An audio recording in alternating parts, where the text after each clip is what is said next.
Arestado ang Taiwanese na wanted sa drug trafficking na huli kampa ang tangkanyang panunuhol sa mga umaresto sa kanyang immigration officers. Nakatutok si John Consulta. Exclusive. Nang mamataan na ang puting SUV na ito sa bahagi ng GMA Cavite, agad na lumapit ang mga tauhan ng BI Fugitive Search Unit para masilip ang driver ng sasakyan.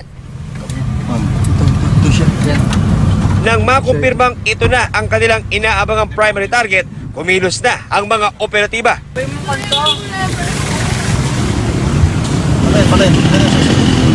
You cooperate so that I will not make come. Hold on. Agad pinusasan ang Taiwanese national na si Lee Shun-sien. Ayon sa immigration, wanted si Sien sa Taiwan dahil umano sa pagiging drug trafficker doon. Nagtago rito sa Pilipinas at nagnegosyo para makaiwas sa huli. Sa gitna ng biyahe, tinangkapan ng dayuhan na manuhol para palayain siya ng mga operatiba pero di siya umubra. Magkano ako bayay ko? If okay na, I call my wife.